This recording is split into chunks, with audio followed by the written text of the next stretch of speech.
And it's Friday morning, you're watching OTB AM. Lots still to come on the show for you this morning. We've just been getting the lowdown on Ralph Rangnick, JD. This is all done deal, imminent. Yeah, and it'll be fascinating. Will Ronaldo buy into the press?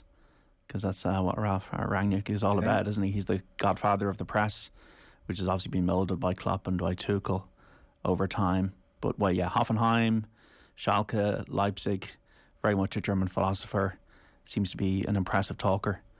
Will get the job until the end of the season, and then a 2-year technical consultancy role. John Murtagh, the football director at Man United, seems to be very much a Rangnick fan. He was part of the appointment board with Darren Fletcher and Ed Woodward, and they've given him the gig until the summer. So I do think if you're going to bring someone like Rangnick in, you have to have then a thread between him and the next permanent boss over how you're playing, who you're recruiting, and getting an actual philosophy and a style into Manchester United, because they have no style. Fair point. The weird thing is that Pochettino seems to be giving all the indications that he could be willing to jump halfway through the season, but this obviously puts a full stop on that for now. Yeah, that's not going to happen. It's very hard, I think, to prize any manager away from the processes that are currently in place. Yeah. Unless you're sacking somebody because of poor results and you're bringing somebody in that's free, like Conte was free. And then he wasn't. So very few managers or people were free. So I don't really see this as a Solskjaer interim. It's like a Goose Hiddink appointment for Manchester United. Get a bit of stability, get a style, get a shape, get a degree of progression around players like Jadon Sancho, for example. I can see Rangnick developing. Well, it's all there, isn't it, for a new manager that comes in terms of some of the players who haven't got a shake, and suddenly you can refresh. Yeah, they weren't playing for Solskjaer at the end. They weren't playing from at Watford last week. You could definitely tell that. But if you sign Varane and you sign Sancho and you bring these players into the club, you should be able to do something with them. And that's what his job will be. Will you play McFred? All these kind of questions you're going to have. Will it be 4-2-3-1, which has been the case at United? You're going to have to disappoint some players. You have too many cooks in the attacking positions. What do you do with Pogba? Is he on the way anyway? Yeah.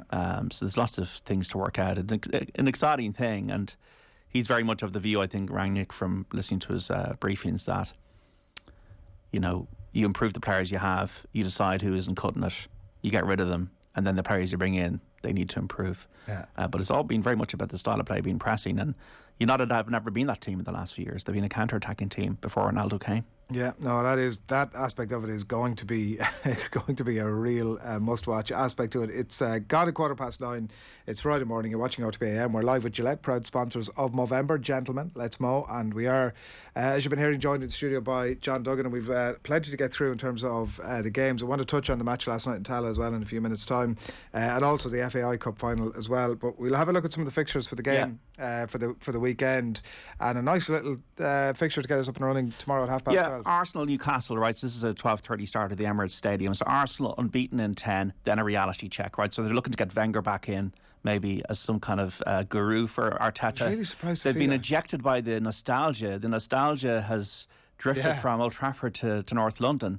Maybe Arteta is feeling, I need someone here to hold my hand, because it was a reality check. And Arsenal played their best team against Liverpool, did it right for half an hour, and then really struggled with the Liverpool turnovers, 17 turnovers they had against them. Look, I think Arsenal have improved. I think Aaron Ramsdale's been a really good addition, you can obviously tell. But the jury's out when it comes to the top four for Arsenal. They play Newcastle, who've decided, I think, that their best form of defence will be attack. If you've got Alan Saint-Maximin in your team, you always have a chance, but they're dreadful at the back. Carl Darlow seems to be suffering from a lack of confidence, and Eddie Howe was seen at Bournemouth as an attacking manager, but January can't come soon enough for Newcastle to get some reinforcements into the defensive areas if they're going to survive. There will be goals in this one tomorrow.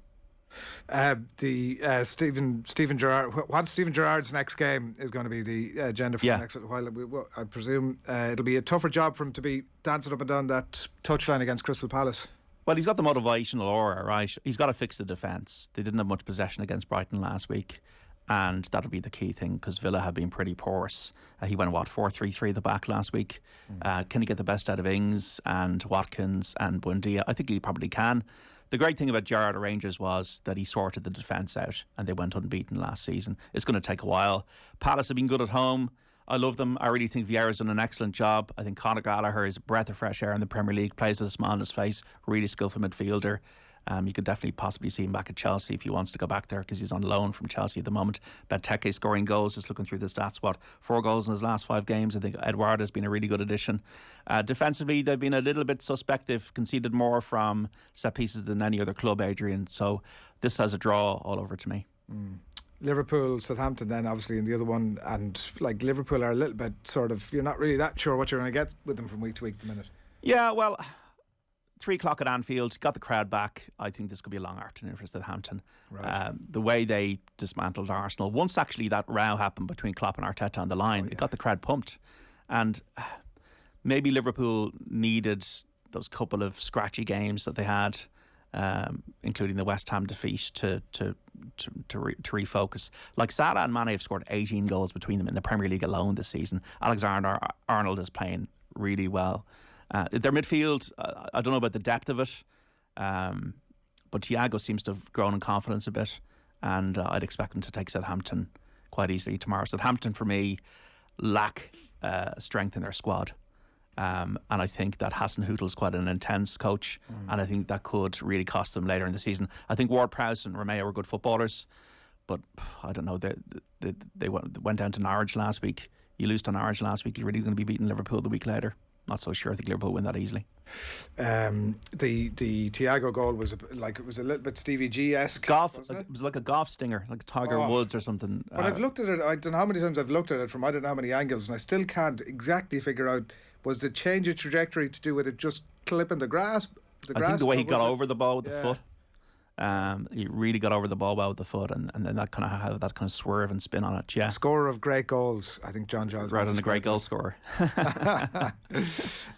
We have to touch on Norwich. I suppose we have to touch on Norwich Wolves. Well, we do, because will Dean Smith give Adam Ida and Andrew Bamidele a chance? They weren't involved last week against Southampton. They won that game. Yeah. He's obviously trying to get them up and keep them up. He's already gone to 4-3-3 with the Norwich formation. So hopefully these guys will get a chance.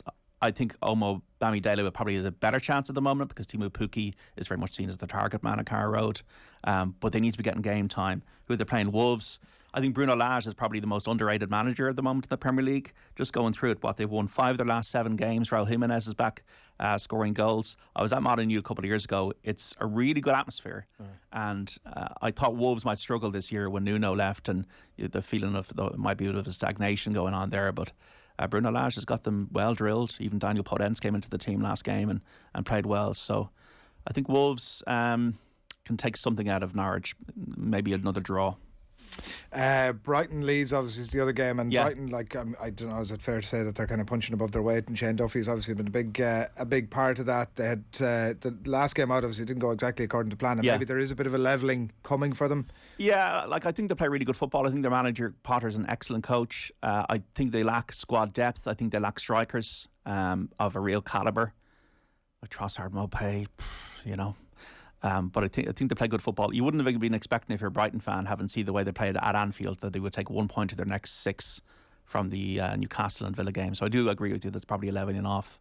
Yeah. I don't really see them as a top 8 team. I see them maybe as a 10th or 11th team. But to keep them up and to progress, but I do think they need a bit more zip in the final third. Who are they playing? Leeds. I'd worry about Leeds. They're just off the relegation zone. Like, they're really missing Patrick Bamford. Spurs had more energy than Leeds in the second half last week, and that would worry me as a Leeds fan. I don't think, once again, their squad is strong enough, especially going forward. And I don't know if Bielsa ball, if it's also plateauing, because I think a lot of the teams down the bottom, like Newcastle and Norwich, have things to play for because they've got new managers in there now. I think Burnley are playing a lot better, and I would worry for Leeds. I don't think it's just a foregone conclusion that Leeds will string a load of wins together. I don't think that. One of the other teams that are struggling big time in the Premier League at the minute, struggling for results of any description. One draw from the last 6 in the Premier League is Everton. So we're on to Sunday's fixtures here. Well, this is George Graham and Arsenal. This is George Graham and Spurs stuff for Benitez. I mean, he's not really loved by the fans. Yes. I think there are huge structural issues at the club. They've spent hundreds of millions at Everton, the owners, with no return really. They've gone through a lot of managers. A bit like Man United, that they seem to be lacking leaders. I know Seamus Coleman is there as the captain, but I think they're lacking leaders all over the pitch. Even like watching Richarlison earlier this season, like arguing about penalties and stuff. I think Calvert-Lewin's absence has been a significant thing, really significant that he's been out of the team. Yeah, they had 23% possession against Manchester City last week. Like, that's shocking. Desperate. No win since the end of September. And I think they're going to Brentford. Brentford, this is the type of game that Brentford need to get back on track because they've lost 4 of their last 5 games. I think they'll be okay. They've got a bit of spark, and they've got a bit of sparkle about them, and Ivan Toney will score goals. Once again, another very settled team. But a lot of these teams from the Championship that come up, they don't have strong enough squads. But Benitez, it has not been a happy start. He's definitely not feeling the love that he would have felt in Tyneside at Goodison Park so far. Leicester, on the other hand, might be have reason for, and we'll come to Tottenham in a minute, John, and apologies in advance, but reasons for a bit of momentum behind them now after it hasn't been a very Leicester season really. No, it hasn't in terms of the Premier League. And I think that they really blew it the last couple of seasons by not finishing top 4. You think about the Chelsea Leicester Cup final, that was really competitive and close. Like last week, it was no contest. Chelsea just completely outplayed them. And that would worry me. I think Fofana's been a real loss for Leicester this season in defence. And I don't know, Brendan Rodgers, now, if we're talking about share prices, it's definitely a share price when it comes to Manchester United. It's not as high as it would have been. Who are they playing? Watford? Watford, I don't know. Like, obviously, Ranieri's gone back there. Will Watford players get free pizza if they win? The results they've had against Everton and Man United were freakish. Like, I think Josh King can score goals. I think Sarr's probably their star player defensively. Look, I think that obviously they're using Sissoko as a bit of a shield in the middle of the park. But yeah, if Leicester want to be serious about challenging for the top 6, top 4, they need to be winning against Watford. I think one of the things for Leicester, the issue they have is that they play on Thursdays with the Europa League, and that is a stretcher, you know. We come to some of the more interesting games of the weekend. West Ham particularly, like, have had good results against some of the bigger teams this season. Is City, though, a bridge too far for them? Absolutely, yeah. Right. Like West Ham, once again, I would say are feeling a little bit of the pressure, the fact that they're playing Thursday matches in the Europa League. They've had a really good run. They were lacklustre to a degree against Wolves. Wolves were a better team last week. We know with West Ham, you know what you're going to get. They're so well set up. Rice has been a revelation this season.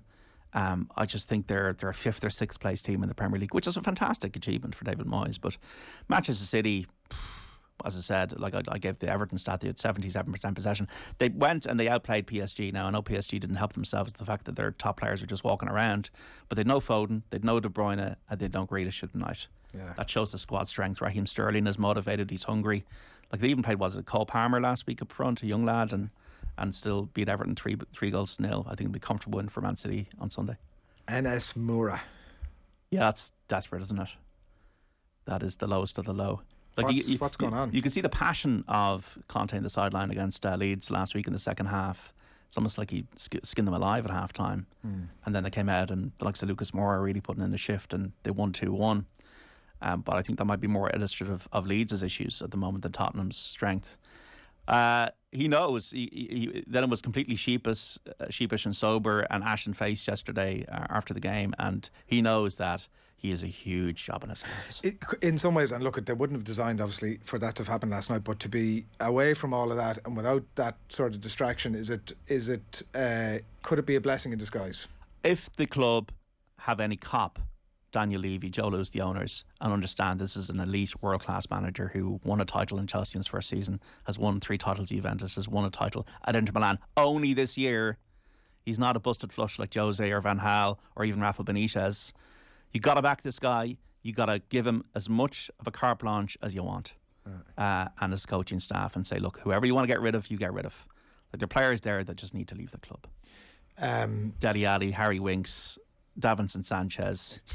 I don't know if these lads are really going to be Tottenham players in the next couple of years. The issue has been, like, Pochettino needed to refresh about 2017 after they finished second in the league. That's nearly 5 years ago. They didn't do that.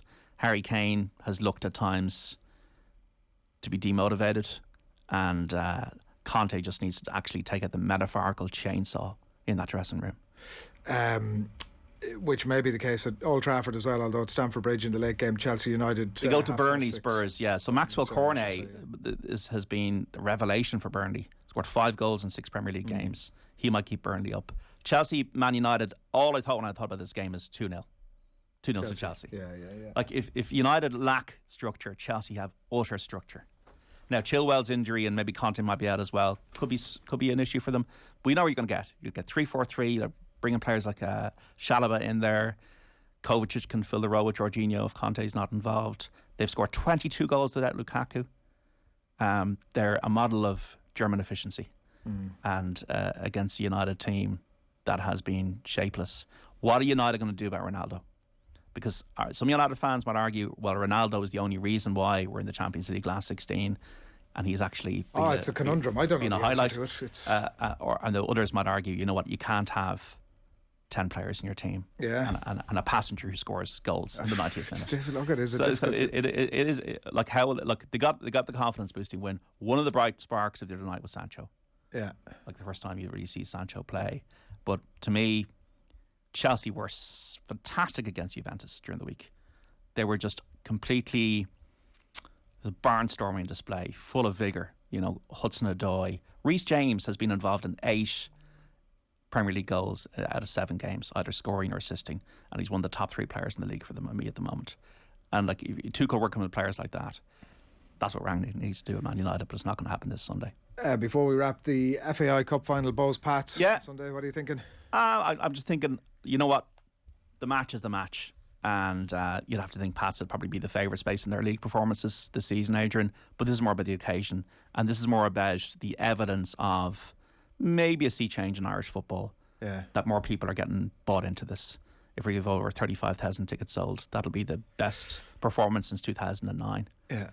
That's what we want to see, more so than the game. Like, obviously it's the biggest Dublin Cup final since 2000, because it's the first one since 2000, all Dublin Cup final. Don't believe they've ever met before in a cup final, Bows and Pats. So look, the passionate fans, it's the showcase day, the showpiece day, really, isn't it? Yeah, big time. And you can just see with the women's game last night, how quickly is the women's, and I know you're doing the pre-match stuff there with Sky on Off the Ball, suddenly it's become a thing. Like 3 years ago, would we have been talking about the women's team last night in the same manner? Not the same, not to the same depth, that's for sure. No. Although winning helps, I will say. Yeah, and look, but also attitudes help, and the realization, you know what, they need support and they need a spotlight, and they need to be known, and we need to know who they are. Cool. You know, and I think hopefully they go in against Georgia on Tuesday. But Cup final, Adrian, look forward to it. Yeah, we'll see. Good man, John. I really enjoyed that preview. Okay, thank you. Have you back again. Thanks, man. Good man. We've had